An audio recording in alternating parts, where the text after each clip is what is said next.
Ladies and gentlemen, boys and girls, worshippers of all ages, welcome to YouTube.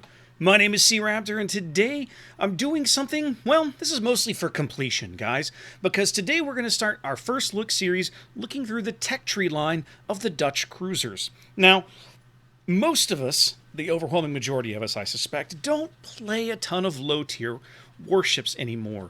Now, part of me considers that a real shame, in the sense of, I'm not ever really going to go back to hang out at Tier 1, but the bottom line is there are some Tier 2, 3, and 4 ships that are kind of fun to derp around in.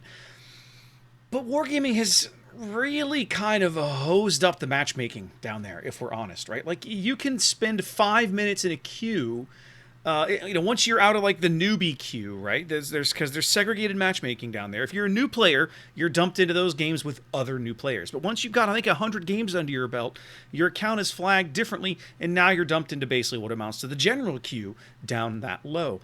And unfortunately, that means that you spend a lot of time in queue, and you very rarely get full matches. You tend to get matches with a lot of bots. And bots in World of Warships are not intelligent, and they're not all that fun to fight.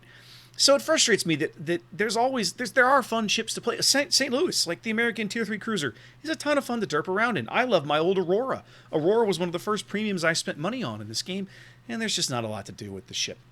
But in the interest of completion, for those of you that will play the line, that might come to this later or whatever, we're going to have a look at the Tier 1, 2, 3, and 4 Dutch cruisers here as a separate video. Just a real quick spin to talk about what they do, and so on and so forth. All right, so let's just kind of get to it here. Ordinarily, I like to put these ships in a port that's native to them when I do a video like this, but unfortunately, because there's no Dutch port of the game yet, I've had to use New York because, well, New York was once New Amsterdam, wasn't it? Why they changed it, I can't say. But anyways, here we go, guys. Let's have a look at Tier 1's Van Kinsbergen. Van Kinsberger. Dutch is weird, guys, and I'm going to butcher it up, okay? So just roll with it. Here we go, guys. Look at the Tier 1. 7,000 HP. Yeah, I mean, sure. She's got 4 little 120mm pop guns. You see 2 there on the bow, 2 on the stern. Now, that's not uncommon. Hashidate's main battery at Tier 1 is 120mm. So is Griff's over in the European tech tree. You'll see Van Kinsberger. She looks like a European ship. The Dutch will be getting their own tech line, which is why you're getting a Tier 1 ship here. Now, this is really odd, and I think this is something, I really hope they'll fix this, right? You see here, Van Kinsberger, she has a 6.8 second reload on her 120mm guns. That's like horrible. That's horrible. Griff, I think, is 3.5, and Hashidate is like 4.8. This ship has the worst DPM at Tier 1. I mean, it's Tier 1. Are we really going to complain? But, like, what the hell? This is really bad. Like, I don't understand what the point of this. Like this ship has like 60% of the damage per minute of any other Tier 1 ship. Any other Tier 1 ship. So, yeah. Skip this ship. Don't spend a lot of time in it. She's not that exciting. It's Tier 1, guys. You're going to play this ship maybe twice and move on. Moving up to Tier 2, guys, we have Gelderland. Now, Gelderland here is where, in this era of global naval combat, you start to get into armored cruisers is the intent here, but there's not a whole lot of armor in this armored cruiser. Probably you want to consider the ship more of like a Dresden style kind of light scout cruiser, right? She's only got, these are 13mm belts. Most of her armor is in the conning tower here. That's where the majority of it is, right? Like, there's just not a whole lot of armor going on in this ship. She does have a bit of a turtle back here. So she's got that going on, but yeah, it's Tier 2. She will see the occasional Tier 3 battleship, but she will probably still get slapped around. So, yeah, 16,000 HP. She's got more of these 120mm guns. You see here 1 on the bow. Looks like she's probably got 3 on each side. 1, 2, 3, and then 1 at the stern. Now, one thing I want to point out, and you'll see this on some low-tier ships, this is done for balance. She has these midships turrets here that look to be smaller, right? These are probably 76mm guns here. She's got 2 on each side of the ship, but those are not part of her main battery, nor are they listed as secondary battery weapons. So these are basically for show, guys. They're modeled in because the ship had them, but you will not be firing them. They won't fire on their own. It will give the ship probably just a little too much firepower or something like that at Tier 2. we looking at Van Kinsberger, she's not that amazing in terms of DPS. Gelderland here is a lot more reasonable. Like, this is not bad. It's more typical. There's a wide swath of available DPS rates at tier 2, and I'd say Gelderland is, she's competitive. Let's just leave it at that. It's tier 2. Once again, you're not going to be spending a ton of time down here. One thing I do want to point out, look at this AA bubble, right? I mean, it's a short-range AA bubble, only 1.5 kilometers, but 182 damage, right? Like, wow, that's pretty sexy. She's not going to see planes at tier 2, probably, unless you div it with a tier 3 ship and get pulled up into a tier 4 match, but still noteworthy, and something you're going to see quite a bit from the Dutch as we go up the line. Pushing on up to tier 3, we have Java, as you would say it in Dutch. Most of us in the West will probably simply pronounce it Java. The Dutch will roll their eyes at us, and we'll get on with our lives. Here we go. So let's have a look around this ship. You can kind of see from the armor layout here, the main battery turrets are easily identifiable.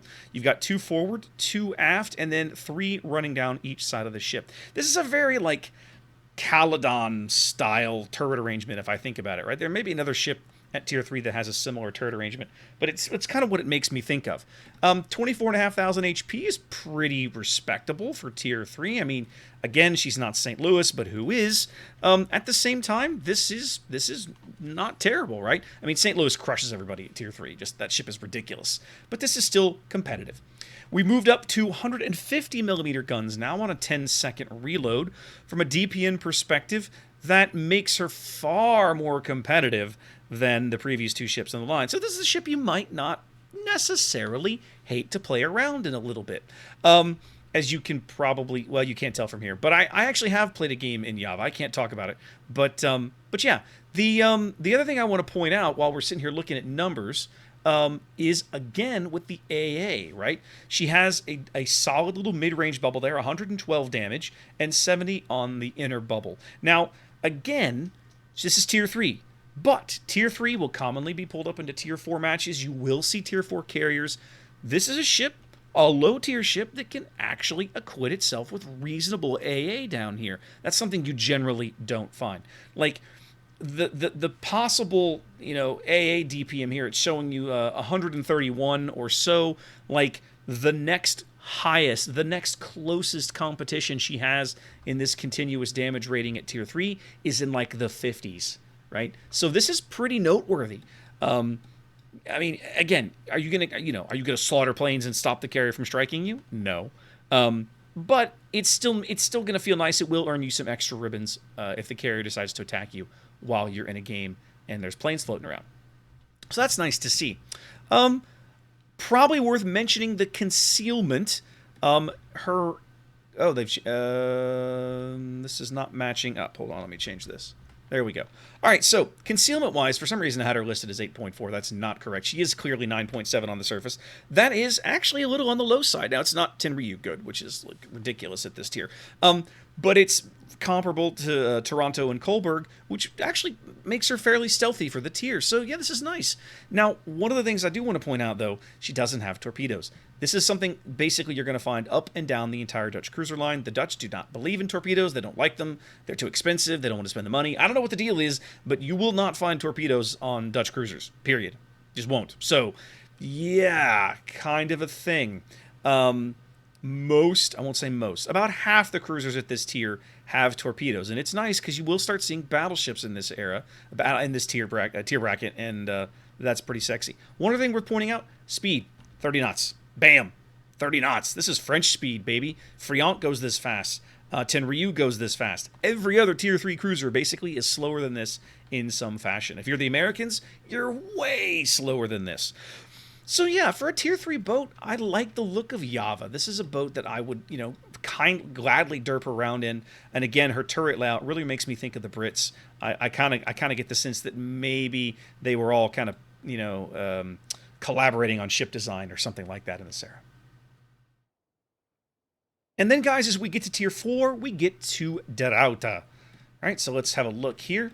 Now, interestingly enough, you remember Java had 24,500 hit points.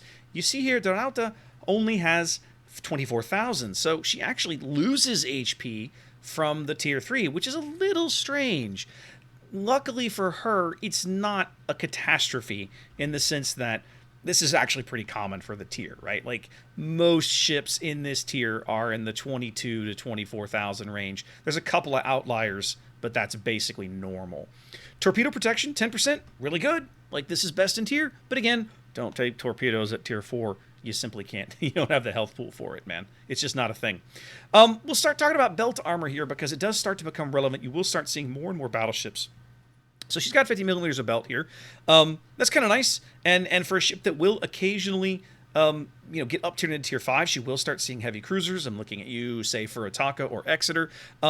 You angle this ship, she will be able to bounce incoming heavy cruiser AP. She will not likely be bouncing much battleship AP. Like that's just not really a thing. She has a Citadel that's a little hard to pick out in here, right? Like if I turn on the turrets, like it's quite low in the water there. You can kind of see it. It does stick above the water, but it is still fairly low. It's crazy long. Look at the length of this Citadel, man. Like it's basically the whole bloody ship as a Citadel. It's kind of nuts. So this thing it's got this spaced armor, which at longer ranges might troll opposing battleships a little bit, but once you're up close, they're not going to care about your spaced armor. They're just going to punch right through it and laugh at you. So yeah, survivability, armor layout, main battery, we sticking with the 150mm guns. We have fewer of them now, but they're all centerline mounted on this ship. You see I've got a double turret forward, 2 double turrets aft, and this random single turret right forward of the bridge. So 7 guns, 7 rifles in total on an 8-second reload.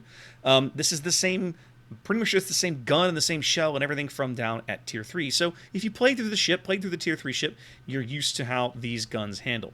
From an overall DPM perspective, Dorado here is in pretty good shape, right? Like, looking over the totals, she is behind Phoenix and Kuma, but ahead of everybody else. And it's thanks to that 8-second reload.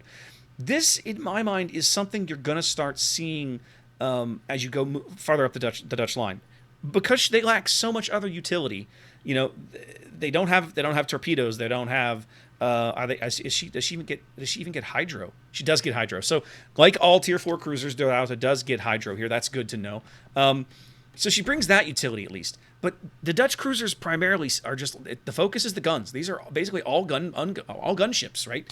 And so that means that their rates of fire tend to be a little higher because they don't bring much else to the table. So that's kind of noteworthy. Again, now this is one thing we talked about at tier 3. Again, you're looking at a nice little solid AA bubble there, a mid-range AA of 112. Again, it's not best in tier.